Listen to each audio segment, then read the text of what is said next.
Good morning all of you. ज्ञान विविध channel में एक बार फिर आप सबका हार्दिक स्वागत। हमारा कक्षा 9 का आज नया चैप्टर शुरू होने जा रहा है जिसका नाम है गति।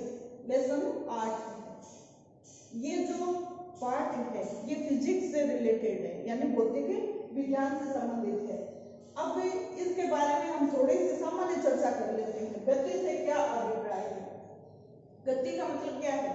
जैसे मैंने ये चौक ले रखा है, तो ये चौक यदि अभी मेरे हाथ में चौक यहाँ पर है और ये मैंने घुमा करके इधर कर दी, इसमें क्या हो गई? गति हो गई। चौक गति नहीं कर रही, लेकिन मेरे हाथ के द्वारा इस चौक को गति करवाई जा रही है। ठीक है, इसके लिए क्या शर्त है कि ये चौक की स्थिति अभी यहाँ है और कुछ ही सेकंडों में ये यहाँ पर आ रही है, तो समय के साथ इसकी स्थिति में परिवर्तन हो रहा है, इसका विस्थापन हो रहा है, एक जगह से दूसरी जगह पर जा रही है। माध्यम है लेकिन इसमें गति हो रही है, तो ये स्थिति क्या है? गति है। ये क्या कहलाएगी? हमारे शब्दों में इसको हम गति कहेंगे। ठीक है, सामान्य तौर पर हम नोट करते हैं कि हम लोग भी गति कर रहे हैं। कैसे कर रहे हैं गति? पृथ्वी क्या कर रही है? घूर्णन कर रही है और पृथ्वी के ऊपर ही हम रह रहे हैं। इसका मतलब पृथ्वी के साथ साथ हम लोग भी गति कर रहे हैं। समय के साथ जो परिवर्तन हो रहा है स्थिति में, वो परिवर्तन क्या है? हमारी गति को दर्शा रहा है। वो परिवर्तन विस्थापन है और उस परिवर्तन के अंदर हम देख रहे हैं कि हमने गति की है या किसी वस्तु ने गति की है, किसी पिंड ने गति की है, तो वो स्थिति क्या कहलाएगी? उसकी गति कहलाएगी। अब एक सामान्य से एग्जाम्पल के तौर पर हम देखते हैं कि एक बस है और हम लोग बस से बाहर खड़े हैं। सपोज कीजिए हम किसी स्टैंड पर खड़े हैं, बस स्टैंड पर, और बस हमारे पास से जा रही है, तो बस गति कर रही है। बस के अंदर बैठे हुए जो जितने भी पैसेंजर हैं वो हमें क्या नजर आएंगे? गति करते हुए, उसके साथ में गति हो रही है। ठीक है, दूसरी स्थिति, बस के अंदर बैठे हुए जो पैसेंजर है वो जब एक दूसरे को देखते हैं तब उनके अंदर ये वो महसूस करते हैं कि व्यक्ति बैठे हुए केवल बस गति कर रही है और बाहर जो व्यक्ति खड़े हैं या पेड़ पौधे हैं वो गति कर रहे हैं। जबकि बाहर हम लोग खड़े हैं और पेड़ पौधों को देख रहे हैं तो वो उसमें पेड़ पौधे में गति होती हुई नजर नहीं आती। जबकि बस के अंदर बैठे हुए व्यक्ति क्या कर रहे हैं कि बस के अंदर बैठे हुए व्यक्ति तो उनको स्थिर लग रहे हैं, उनमें किसी प्रकार की गति महसूस नहीं कर रहे, जबकि बाहर पेड़ पौधे हैं या जो भी व्यक्ति खड़े हैं वो सारे उनको क्या नजर आ रहे हैं? गति करते हुए नजर आ रहे हैं। तो ये क्या है? गति है। समय के साथ स्थिति में आने वाले परिवर्तन को ही हम क्या कहते हैं? गति कहते हैं। एक सामान्य से एग्जाम्पल और हम देखते हैं कि गति जो होती है वो गति जैसे सीधी रेखा में हो सकती है, वृत्ताकार पथ में हो सकती है, टेढ़े मेढ़े रास्ते से हो सकती है, किसी भी प्रकार से गति हो सकती है। गति एक स्थिति में ही रही जरूरी नहीं है, गति में परिवर्तन भी आते हैं, कभी गति बढ़ जाती है, कभी गति कम हो जाती है। नॉर्मली हम महसूस करते हैं। कुछ स्थितियां ऐसे भी है जिसमें बिल्कुल एक जैसी गति से ही किसी वस्तु के द्वारा वो गति दर्शाई जाती है। एक ही स्थिति में, एक ही प्रकार की स्थिति में गति होती है। इन्हीं प्रकार या इन्हीं के बारे में आज हम यहाँ पर चर्चा करेंगे। सबसे पहले हम ये देखें कि गति के बारे में जब हम अध्ययन करेंगे तो कुछ एक शब्दों के बारे में हमें जानकारी होनी चाहिए। वो शब्द कौन कौन से हैं? जैसे एक तो हम ये देखेंगे कि गति की बात आती है तब हमें समय का पता होना चाहिए, दूसरा हमें दूरी से भी जानकारी होनी चाहिए, तीसरा हमें भौतिक आंकीय प्रदर्शन है वो भी हमें पता होना चाहिए, चौथा भौतिक आंकिक रूप से जब हम उसका प्रदर्शन कर देते हैं या बता देते हैं तो उस स्थिति में उसको हम क्या कहते हैं? परिमाण कहते हैं। तो ये भौतिक राशि का जो आंकिक मान होता है वो उसका परिमाण है, उसकी जानकारी भी हमें होनी चाहिए। समान दूरी है या असमान दूरी है या सरल रेखा में दूरी या गति को हम आज अध्ययन करने वाले हैं। सबसे पहले हम देखते हैं कि जो गति है उसके लिए क्या होना चाहिए, क्या आवश्यकता होनी चाहिए। गति के लिए जैसे कि बोर्ड है, एक जगह पर फिक्स है, इसमें किसी प्रकार की गति नहीं हो रही, जबकि मैं आगे पीछे दाएं बाएं चारों तरफ क्या कर रही हूँ, गति कर रही हूँ। चौक भी क्या कर रही है, इसके ऊपर गति कर रही है, लेकिन बोर्ड क्या है, फिक्स है, गति नहीं कर रहा।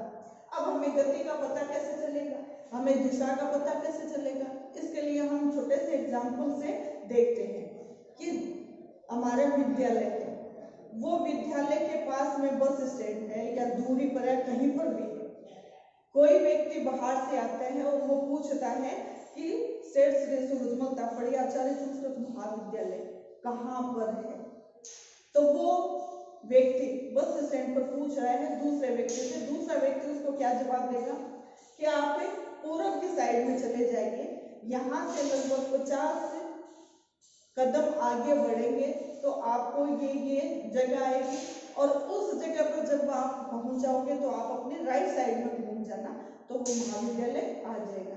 इसका मतलब उन्होंने क्या बता दिया, एक निश्चित दूरी, एक निश्चित दिशा, और उसी के अनुसार वो गति करता हुआ व्यक्ति क्या होगा, इस महाविद्यालय में आ जाएगा। तो इसका मतलब क्या हुआ कि गति के द्वारा जब हम ये हमारी गति हो रही है या किसी व्यक्ति गति कर रहा है, मौसम में है, तो ऐसे स्थिति में क्या हो रहा है कि उसको एक दिशा, उसकी विस्थापन स्थिति, उसको समय, सब कुछ ध्यान में होना चाहिए। तो ऐसे स्थिति में हम क्या कहेंगे कि बस स्टैंड से 100 मीटर की दूरी पर महाविद्यालय है, बस स्टैंड से पूर्व की तरफ चल करके फिर हम दक्षिण की तरफ चलते हैं तो महाविद्यालय आ जाता है।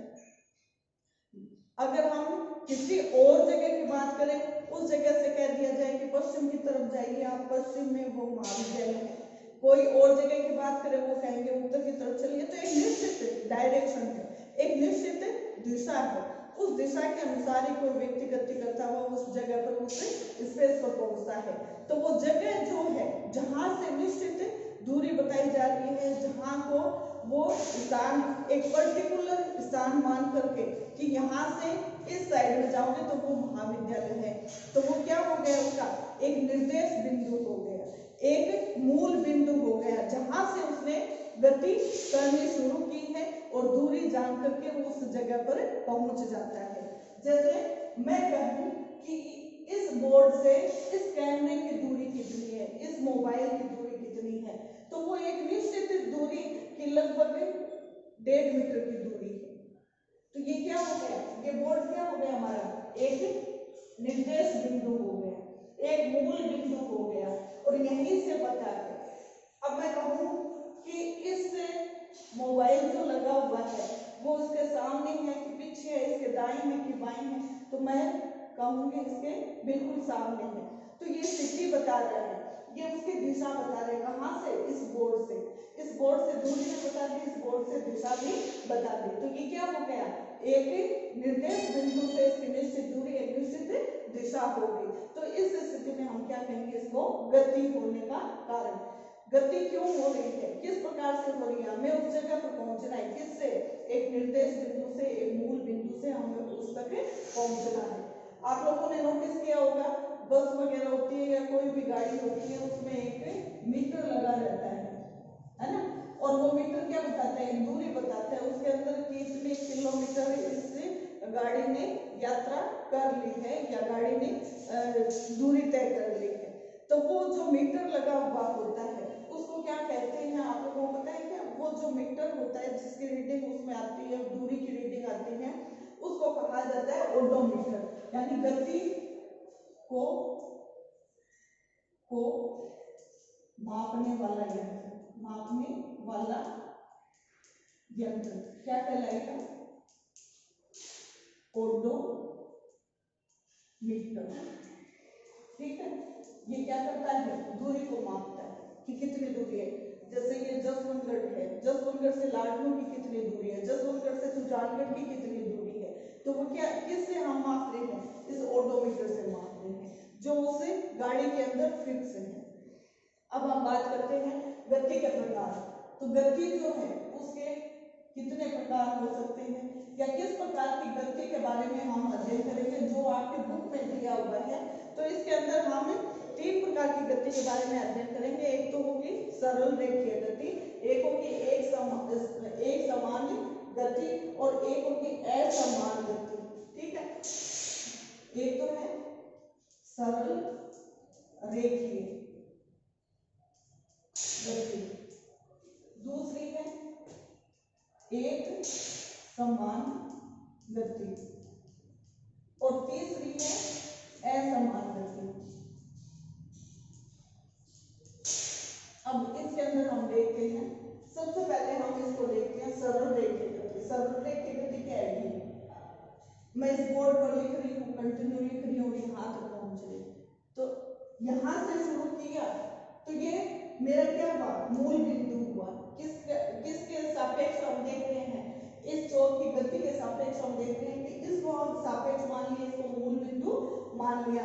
यहाँ से शुरू करके वहां तक जा रहे हैं और इस स्थिति में हम देखें कि ये जो दूरी है उस दूरी में एक निश्चित हम कुछ जगह फिक्स कर देते हैं, कुछ पैमाना निश्चित कर देते हैं। सपोज कीजिए कि यहाँ से यहाँ तक मुझे जाना है, इसके लिए मैं सेंटीमीटर काम में हूँ, तो जैसे यहाँ तक में 5 सेंटीमीटर हो गया, ये 0 है, फिर यहाँ पे 5 है, 10 है, 15 है, 20 है, 30, सॉरी ज्यादा ले लिया मैं, 15, फिर ये 20 मान लिया, फिर ये 25 मान लिया, फिर यहाँ पर 30 मान लिया, यहाँ पर 35 मान लिया, यहाँ पर 40 ले लिया, 45, 50, मेरे पास में स्केल नहीं है, ऐसे ही कर रही हूँ मैं, ये 55 मान लिया और ये 60 मान लिया। किसमें है? सेंटीमीटर में। ठीक है, चौक ने लिखना यहाँ से शुरू किया, यानी इस बिंदु से शुरू हुई और यहाँ तक चल गई। ठीक है, सपोज कीजिए मैंने यहाँ पर सी बिंदु लिख दिया, ठीक है, यहाँ पर मैंने बी लिख दिया और यहाँ पर मैंने खत्म कर दिया ए पर। ठीक है, अब मैंने यहाँ से शुरू किया लिखना, यहाँ तक लिखा, तो ये मेरे द्वारा जो ये गति है वो कितने सेंटीमीटर की हुई? 0 से लेकर के 60 तक, यानी O से A तक की दूरी कितनी हुई? 60 सेंटीमीटर। तो मेरी गति कितनी होगी? यहाँ से वहां तक है 60 सेंटीमीटर मैंने, या मेरी चौक ने यहाँ तक ये गति की है। तो ये क्या हो गई? गति, दूरी हो गई।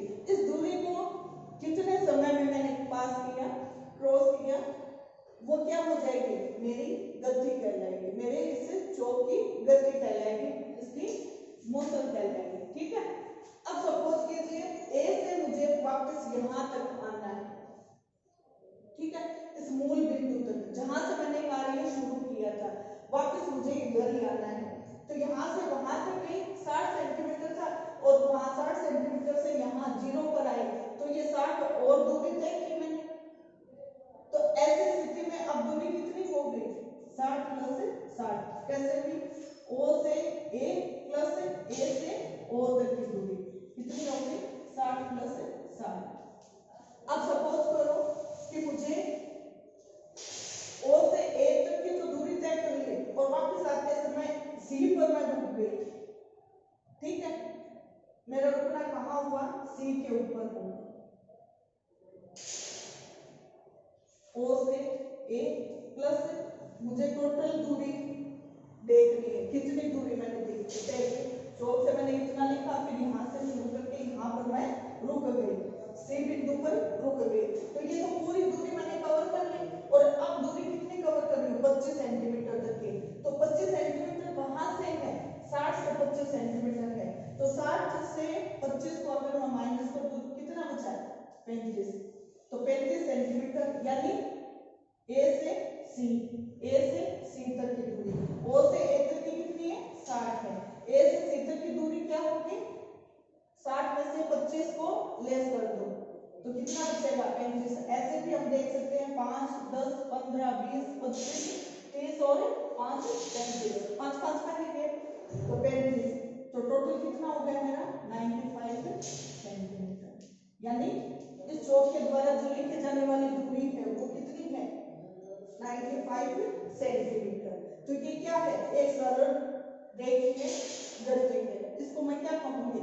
सरल रेखीय गति कहूंगी। इसकी विशेषता क्या है? किसी भी वस्तु की दूरी दूरी के लिए दो चीजें होनी जरूरी है। किसी भी वस्तु की दूरी के लिए दो चीजें आवश्यक है। कौन कौन से? एक तो उसका अंकीय मान आवश्यक है, अंकीय मान आवश्यक है। अंकीय मान कितना है? जैसे 60 है, 55 है, 40 है, 35 है, इस प्रकार से। दूसरा कि जिस और हम गति कर रहे हैं वो गति वहां पर कोई मायने वो दिशा कोई मायने नहीं रख रही है। तो दूसरा क्या हो गया? दूरी की दिशा की आवश्यकता नहीं, दिशा की आवश्यकता नहीं। ठीक है, दो चीजों को हमें ध्यान में रखना है।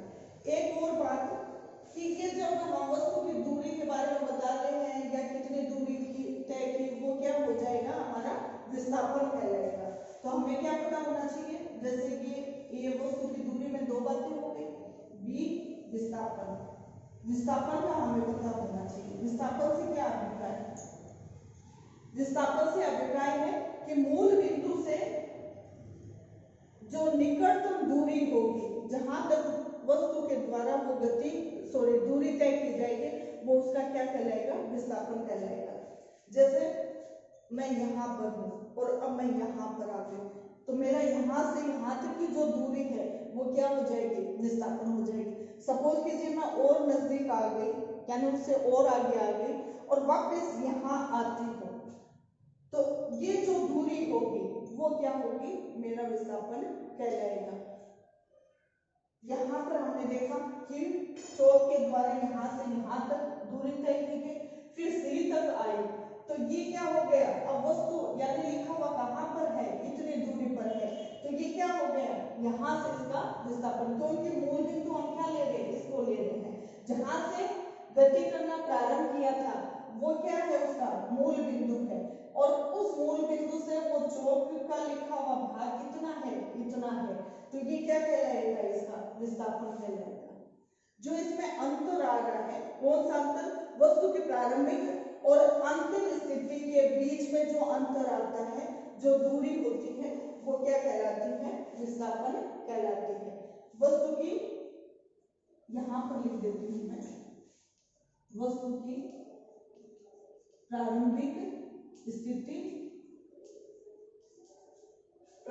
स्थिति माइनस वस्तु की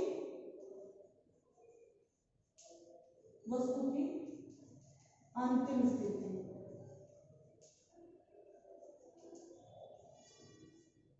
अंतर ही तो है, माइनस यानी अंतर है दोनों के बीच में।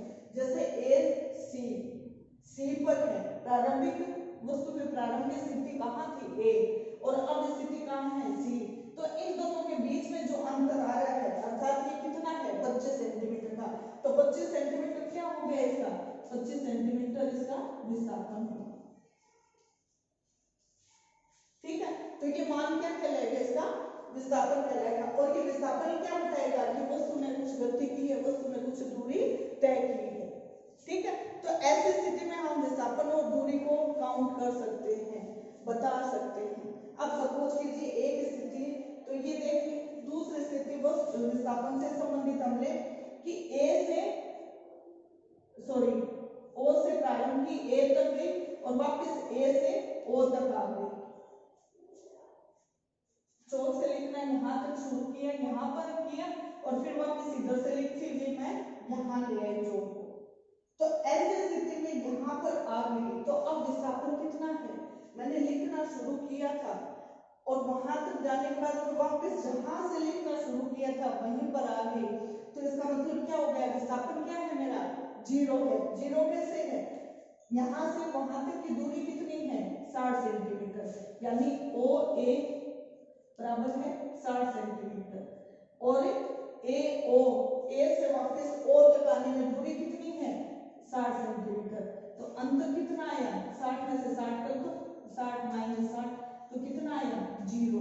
इसका मतलब विस्थापन हुआ ही नहीं, विस्थापन इसमें हो ही नहीं रहा है। तो ऐसी स्थिति में क्या मानना पड़ेगा? कि मूल बिंदु से वस्तु ने गति शुरू की और और वापस मूल बिंदु पर ही आ गई, तो उस स्थिति में उसके द्वारा कोई भी प्रकार का विस्थापन नहीं हुआ। ठीक है, तो ये चीजें क्लियर हो गई होगी। इसको एक बार आप स्क्रीनशॉट ले लीजिएगा। गति का दूसरा जो प्रकार है उसके बारे में हम अध्ययन करने वाले हैं।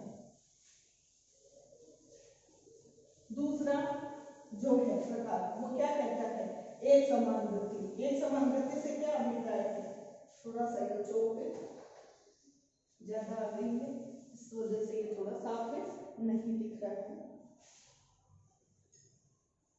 गीला कपड़ा लगा रही हूं मैं, जिससे थोड़ा सा साफ करने की कोशिश करती हूँ इसको।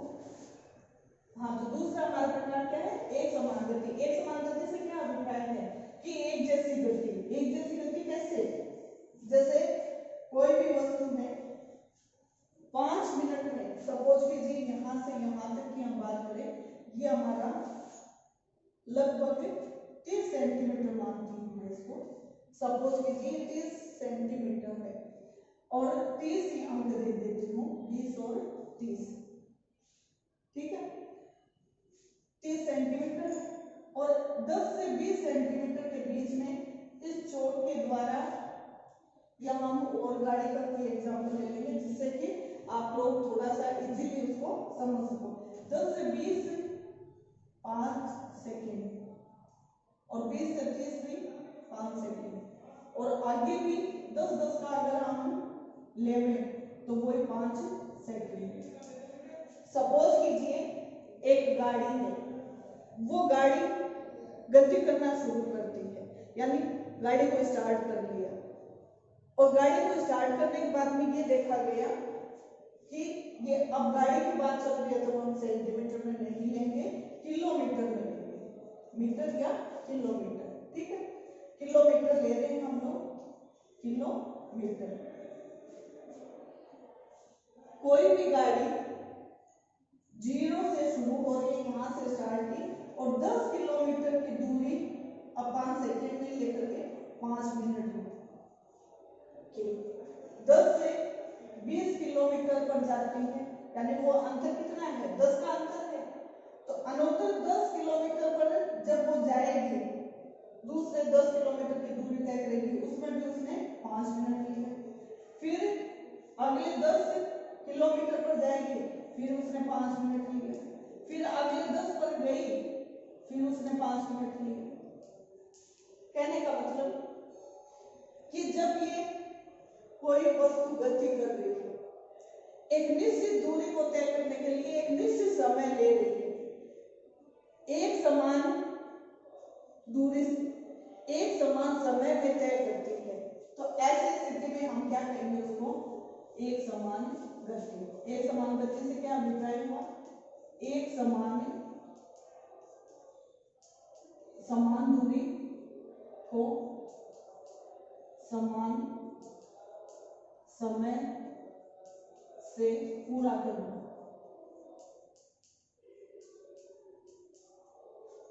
एक समय, एक जैसा, एक समान समय, एक जैसी दूरी को कवर करता है, तो ऐसी स्थिति में हम उसको क्या कहेंगे, एक समान गति कहेंगे, ठीक है, एक समान गति कहलाएगी। जैसे एग्जाम्पल के बारे में यहाँ पर बता दिया है, इसको हम एक समान गति कहेंगे। एक सरल रेखा में तो क्या थी, उसके विस्थापन से संबंधित थी, एक भौतिक राशि के रूप में उसका परिमाण बता रहे थे कि भौतिक राशि कौन सी थी, जैसे 60 पर गई, 60 सेंटीमीटर पर गई, कितना उसने दूरी तय की, तो वो दूरी क्या है, एक प्रकार से सरल रेखीय गति है। कितने समय में हो रही है, कैसे हो रही है, वो बाद में उसमें विस्थापन के अकॉर्डिंग या समय के अकॉर्डिंग देखा जाता है, ठीक है। वो सरल रेखीय गति है, एक निश्चित दूरी को तय करना, विस्थापन से जुड़ी हुई स्थिति। दूसरा क्या बता रहे हैं, समय के अकॉर्डिंग, समय के अनुसार, उसमें तो क्या था, निर्देश बिंदु था, मूल बिंदु था, उससे उसके सापेक्ष देखी थी। अब क्या देख रहे हैं कि गाड़ी स्टार्ट हो चुकी है, आगे से आगे बढ़ रही है, किलोमीटर दूरी तय कर रही है, उस दूरी को हम मूल बिंदु मानते हुए 10-10 किलोमीटर की दूरी मान ली, 10 किलोमीटर पर आई तो एक उसका पॉइंट मान लिया, सपोज कीजिए, फिर 10 से 20 पर आई तो उसका दूसरा पॉइंट मान लिया, फिर तीसरा पॉइंट मान लिया। तो ऐसी स्थिति में क्या हो रहा है, उसका समय उसके साथ में नोट हो रहा है, तो एक गति को तय करने के लिए निश्चित समय ही उसके लिए कंपल्सरी रहता है। तो ऐसी स्थिति में उस दूरी को हम क्या कहेंगे, उसको हम कहेंगे, उस गति को क्या कहेंगे, एक समान गति। ठीक है। तीसरा क्या है, असमान गति। असमान गति का मतलब क्या होता है, जैसे हम पार्क के अंदर जॉगिंग कर रहे हैं या दौड़ लगा रहे हैं। सपोज कीजिए यहाँ पर एक व्यक्ति है और मेरे द्वारा यहाँ से दौड़ प्रारंभ की गई। यहाँ पर 3 व्यक्ति मिल गए, यहाँ पर 4 व्यक्ति मिल गए, 5 मिल गए, 7, 8, 10 ऐसे मिलते गए। यहाँ मैंने स्पीड पकड़ी हुई थी और धीरे धीरे क्या हो गया, जैसे ये आगे व्यक्ति आए तो मेरी स्पीड धीरे हो गई, वापस मैंने तेज की तो आगे फिर व्यक्ति मिल गए और कम हो गई, फिर और कम हो गई और कम हो गई, फिर आगे कोई व्यक्ति नहीं मिला तो और स्पीड बढ़ गई। तो ऐसी स्थिति में क्या हो रहा है कि गति जो है वो क्या हो रही है, समय के अनुसार, दूरी के अनुसार कुछ व्यवधान से असमान हो रही है। कभी स्पीड बढ़ रही है तो कभी स्पीड कम हो रही है। गाड़ियां चल रही है, एक स्पीड से चल रही है, चल रही है, चल रही है, रेड लाइट आ गई या कोई ब्रेकर आ गया या कोई व्हीकल सामने आ गए या कोई जानवर सामने आ गया तो अचानक से ब्रेक लग जाना, वो क्या होगी, उस गति की कमी हो गई, उसकी गति में कमी आ गई, उसकी गति कम हो गई। तो ऐसी स्थिति में वो क्या होगा, समय के अनुसार जो उसने गति पकड़ी हुई थी क्या वो समान रह पाएगी, बिल्कुल नहीं। उसने वहां पर ब्रेक लगा लिया, जब उसी स्पीड में आएगा तो उसको थोड़ा सा समय लगेगा। तो ऐसी स्थिति में जो समय पीछे लगा रहा था उसी समय को पकड़ने के लिए उसको कुछ बीच में समय के अनुसार स्पीड को कम करने से उस स्पीड को पकड़ने में समय लग जाएगा। तो ऐसी स्थिति में उस गति को हम क्या कहेंगे, असमान गति होगी। पार्क में चक्कर लगाते समय है, इसमें क्या है कि समय अंतर तो समान है लेकिन समय अंतर है लेकिन इसके बराबर क्या नहीं है, दूरी नहीं है। दूरी क्या है, असमान दूरी।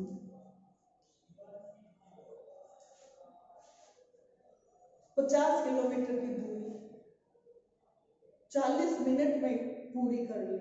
ठीक है, इतने में ब्रेकर आ गया और उसने गाड़ी को ब्रेक लगा दिया। अब 50 और 40 वाला चल रहा था, अब उसने लगभग 2 किलोमीटर की दूरी धीरे धीरे तय की। अब उसका समय क्या हो गया, बढ़ गया, दूरी कम हो गई, समय बढ़ गया, यानी आगे की जो दूरी तय कर रहा है उसमें वो ज्यादा समय ले रहा है। तो वो क्या बता रहा है, असमान गति बता रहा है। ऐसी स्थिति में उसको हम क्या कहेंगे, असमान गति कहेंगे। ठीक है, अब आगे का जो पोर्शन है वो हम कल के क्लास में लेंगे। आज के लिए इतना ही। एक चीज और इसमें मैं बता देती हूँ, एक समान गति की दर का जो मापन है उससे संबंधित हम कर लेते हैं कि कोई भी गति हो रही है, उस गति की दर का मापन हम कैसे करते हैं। तो ऐसी स्थिति में हम उसकी औसत चाल लेते हैं। जैसे हम कहते हैं ना कि 40 किलोमीटर बोर्ड पर जगह जगह लिखा रहता है कि आगे शहरी एरिया है, शहरी क्षेत्र है, कृपया स्पीड 40 किलोमीटर प्रति घंटे की छोटी गाड़ियों की, बड़े व्हीकल की है, ट्रक वगैरह की 50 किलोमीटर छोटी गाड़ियों की है। तो ये क्या कर दी, एक औसत चाल कर दी। क्या हम उसको फॉलो करते हैं, हम फॉलो नहीं करते हैं। हम क्या करते हैं, हम अपनी स्पीड से चले जा रहे हैं। लेकिन यदि उसको फॉलो करें तो उसका मतलब क्या हो गया, स्पीड पर क्या हो गया, वहां पर कंट्रोल हो गया, नियंत्रण हो गया। उस समय हम क्या कहेंगे, एक उसको औसत चाल कहेंगे। उसको हम क्या कहेंगे, औसत चाल कहेंगे। वो कैसे होगा, जो दूरी हमने तय की है उसमें समय का भाग दे देंगे तो हमारी वो क्या आ जाएगी, औसत चाल आ जाएगी। जैसे सपोज कीजिए यहाँ पर हम एक एग्जांपल के द्वारा देखते हैं, बाकी इसको कल डिटेल से हम देखेंगे।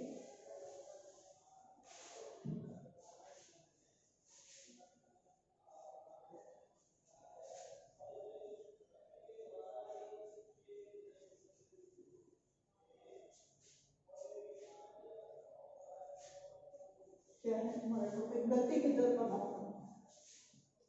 गति की दर का मापन किससे लेंगे? औसत चाल से। औसत चाल का मतलब क्या है? इसकी वही स्पीड ही है। क्या है कैसे? तो इसके लिए क्या लेते हैं कि तय की गई कुल दूरी बटा तय की गई कुल दूरी, और दूरी तय करने में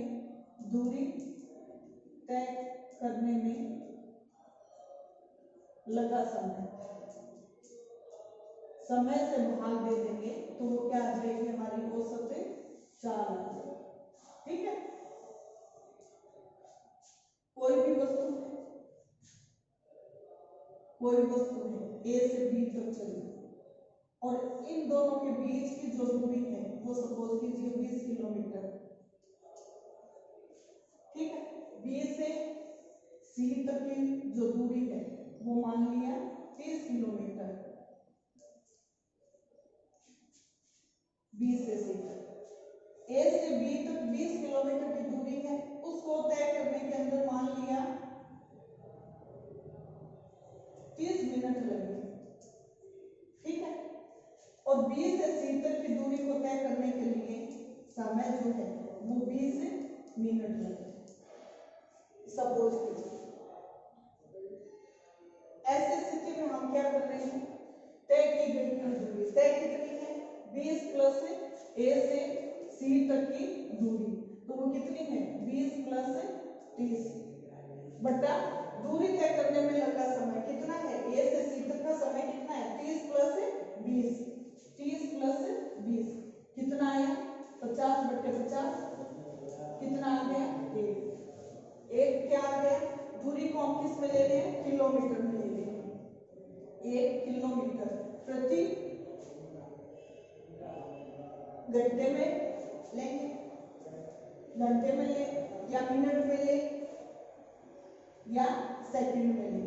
ये हम नेक्स्ट वीडियो के अंदर देखेंगे कि किस प्रकार से हम दूरी को कैलकुलेट करके चाल को और हम ये काउंट करते हैं कि किस प्रकार से हमने कितनी दूरी कितने समय में तय की।